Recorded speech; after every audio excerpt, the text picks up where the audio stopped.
guys, I'm Alicia Davis. And I'm Trio Springer, and this podcast is a whole bunch of real life. Yep, life as a woman and a mom can be hard sometimes. We totally get it. We've learned that discovering our unique talents and remembering our potential gives us the ability to tap into our own power, and it's amazing. Plus, it's always better to journey through life with a sis, right? Right.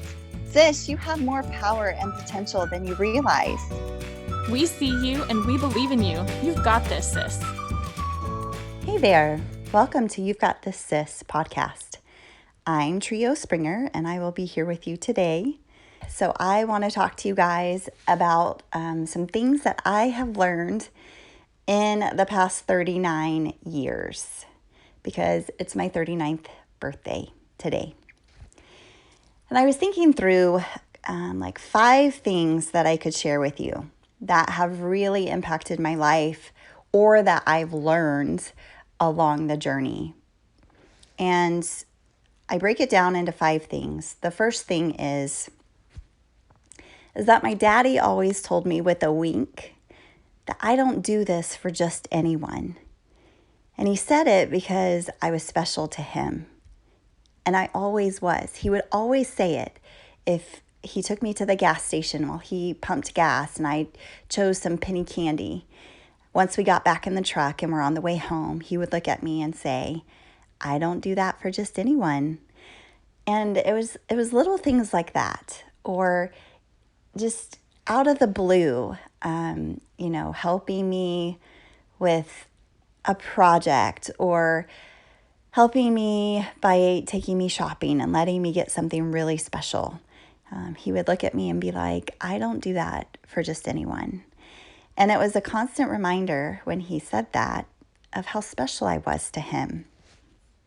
Now, my dad has a heart of gold, and he does a lot for a lot of people. So every time he would say that, I would just kind of brush it off like, oh, whatever. Yes, you do. You would do that for just anyone. But the fact that he would make the point of saying that to me was a reminder that I was special to him. And he wanted me to be sure that I knew that I was his, that I mattered, and that he doesn't take care of others or love them the same way that he loves his own daughter. So I am going to always be grateful for the phrase, I don't do this for just anyone, because that's straight up from my dad. This was my very first experience with feeling special. And I know that I did not look like a little pageant queen or that I really wasn't anything amazing. I was average. And I always told myself, you're average. I had to wear glasses from the time I was in kindergarten, even now. And I had really crazy hair. And I didn't have name brand clothes because we were pretty poor. I always used to have mud on my shoes because my tennis shoes were also my barn shoes. And so I always felt average. But the fact that my dad would say that to me with the muddy shoes and the frizzy hair and the off-brand clothing that really never matched, it didn't matter what I looked like on the outside. It was the inside that mattered. And that's the difference for me. So my dad, I know I had him wrapped around my finger until I became a teenager. The thing is that we often had to cut down wood in the fall and summertime to prepare for the winter. We had a wood-burning stove in the basement that was our heat source for the whole house.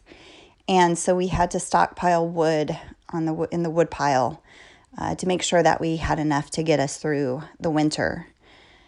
And oftentimes, if we were down at the barn or out working on the property or, maybe getting wood for the winter time, if somebody said to my dad, "Hey, Dad, I got to use the bathroom." He would look at him because I had two older brothers like directly above me and say to them, "Oh, well, just go water a tree." Well, that's easy for the boys to do. And being the youngest girl, Dad expected the same from me too. So he taught me how to pop a squat so I could tinkle wherever I needed to and not on my clothes. And so the lessons I've learned from my dad that have served me my whole life, the whole 39 years, are I don't do this for just anyone.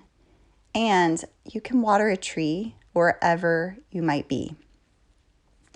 I am sophisticated, but a little rough around the edges when necessity requires it. So if I absolutely had to pop a squat in the woods, I'd feel comfortable doing that and not getting anything on my clothes because I've already had the practice when I was like 3 and 4. The second thing I want to share with you is that no amount of trying to be something for someone else will bring you peace.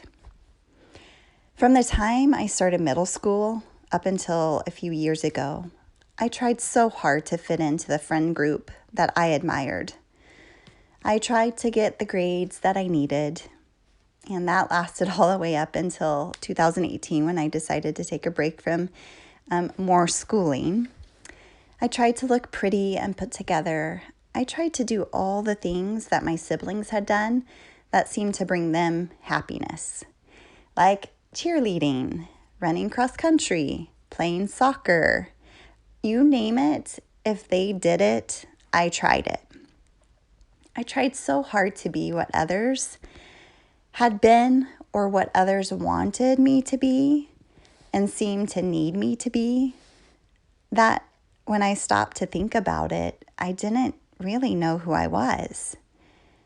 And this, I feel like, ebbs and flows. There's going to be times in our life where we're really solid in knowing exactly where we are and who we are.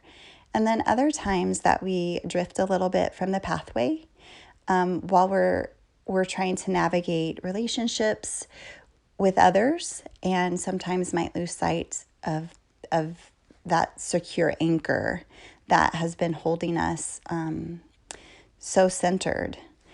For me, in 1999, when I was 16, almost 17 years old, my parents flew me across the country to live with good friends of our family. Now, this was not their idea, it was mine. My dad referred to it as my foreign exchange experience, and Idaho isn't too foreign, but it was exactly what I needed. It was a new start. It was a place that I got to soul search and then connect my brain with my heart and make my actions resemble everything that I wanted to become.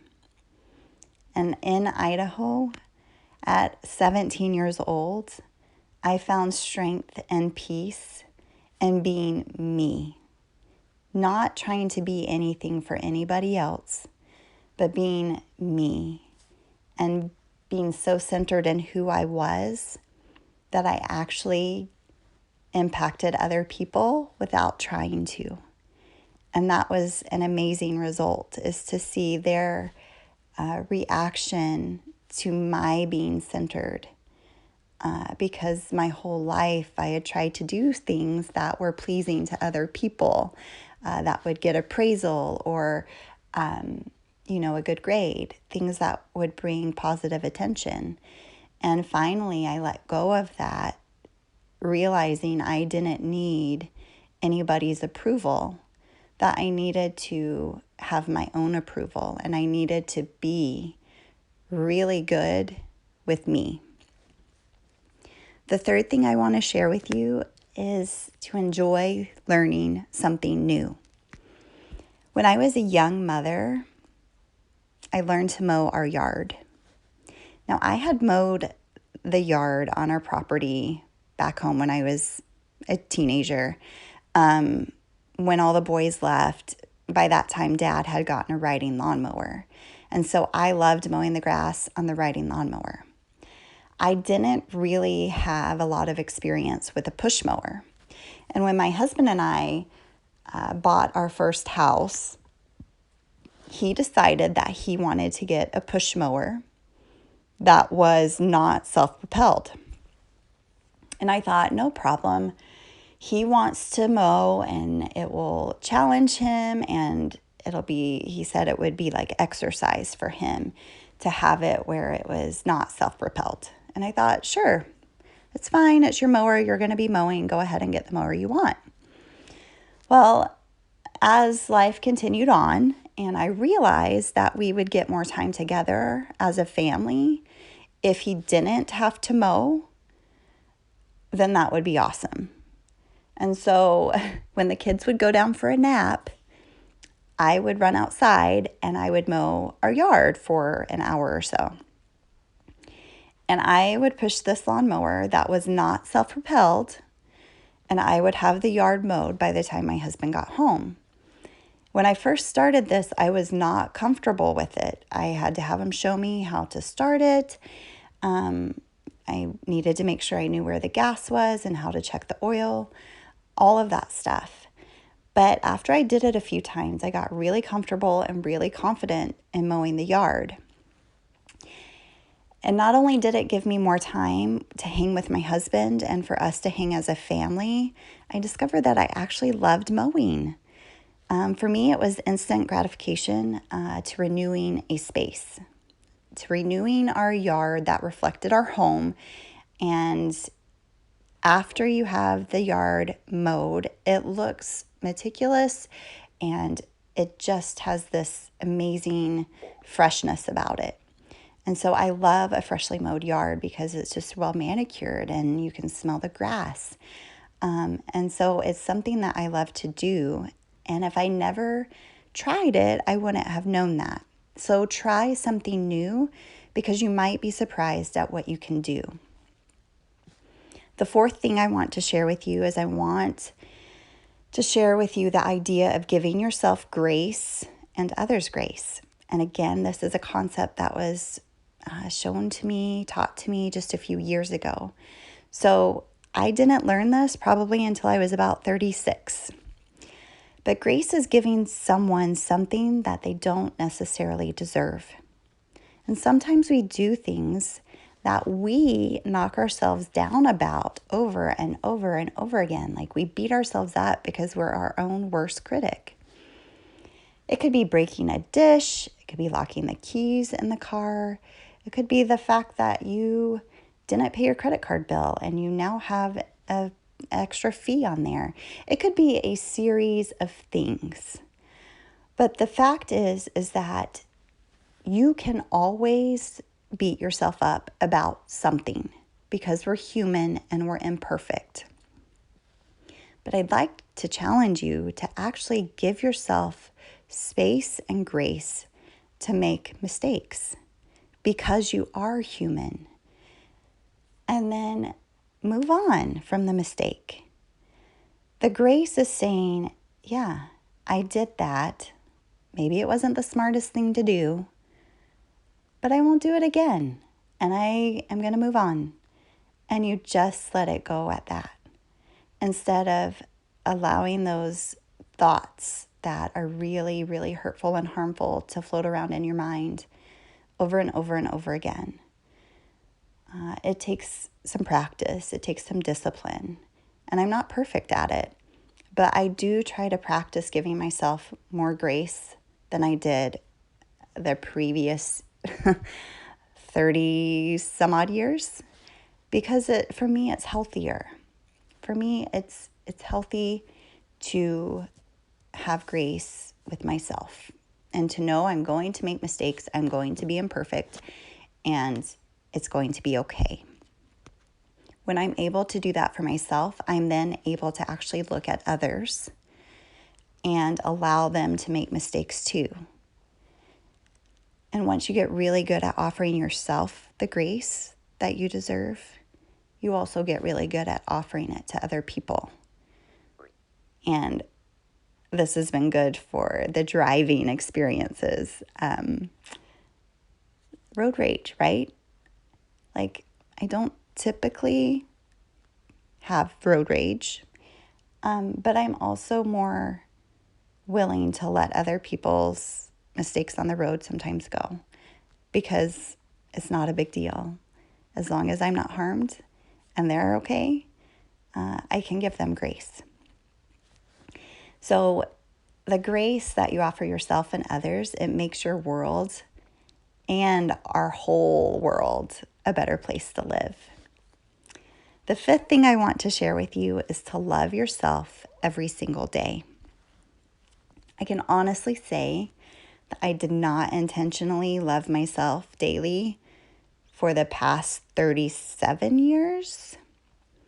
I needed to be introduced to this idea as well. I needed to be intentional about loving myself every day, and I needed to recognize that that is something in my life that was missing. I was good at loving my husband. I was good at loving my kids.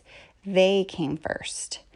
But I wasn't thoughtful or intentional about loving me.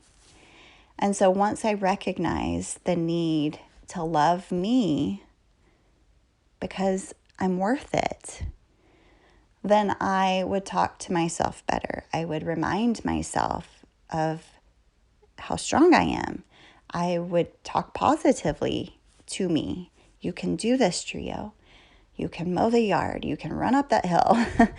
I needed to be able to recognize and love me for who I am, where I am, as I am.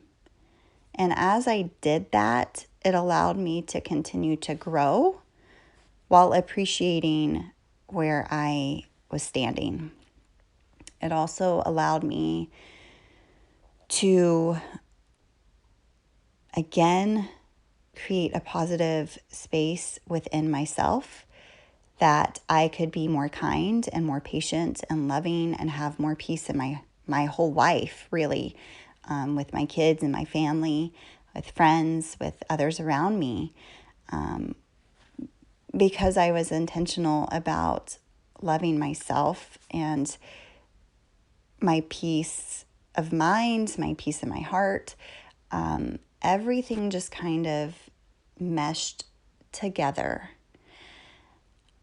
When you find the purpose and meaning behind loving yourself, then you start to recognize all the really good things about you. And you're quicker to say to yourself, hey, good job. Good job with that, instead of the other. So I would love to encourage you to start now, to loving yourself and being intentional about it. When you wake up in the morning, tell yourself, as cheesy as it sounds, I love you, and we're going to have a great day together. Because you do have a brain, and you have thoughts that lead to your actions and your purpose for that day.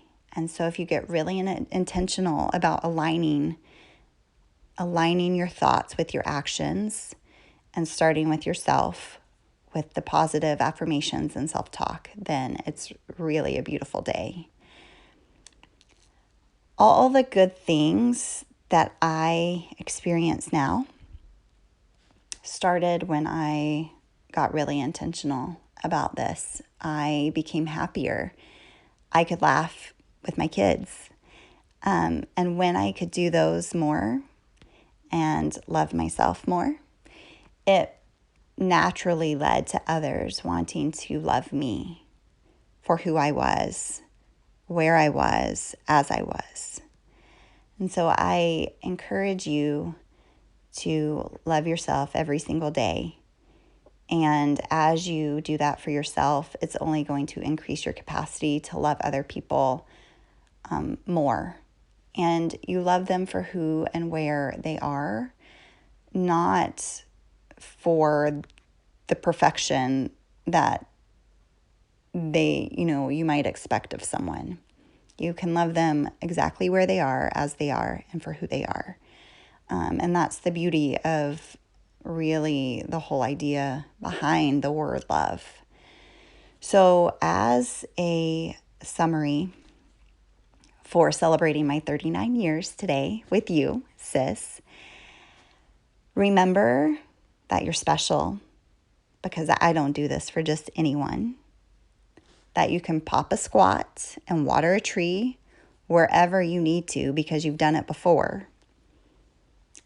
2, that no amount of trying to be something for someone else will ever bring you peace. 3, enjoy learning something new. 4, give yourself grace and others grace. And 5, love yourself every day because you're worth it. Sis, thanks for joining me today, for celebrating my birthday with me today. Wherever you are, don't forget that you can check out our website, which will take you everywhere you need to go, to our podcast, to our YouTube page, to our You've Got This Sis shop, which has t-shirts there and also stickers. And the website for You've Got This Sis is ygtsis.com. So go ahead and check out the website. Just as a reminder, if you're new here, on Mondays, we highlight a warrior woman. On Tuesdays, I share with you guys a Tuesday tune and why it's a favorite song. On Wednesdays is when our podcast is released for you to listen to. Thursdays, I speak what's on my heart and cheer you on in that way. And on Friday, I have a place called Short and Sweet on YouTube under You've Got This Sis that you can go check out. It's a great way to end your week and to go into the weekend with a little 5-minute positive message that is going to uplift you. So lots of things to go check out, and don't be a stranger. We'll see you next week. You've got this, sis. Thanks for listening. We'd love to hear your thoughts or suggestions for future episodes. Visit us on Facebook or Instagram, and be sure to share some of your own personal wins so we can celebrate along with you. And don't forget to click on the 3 dots below to share this episode with a friend who's on your heart today. Go win your day, sis. We love you.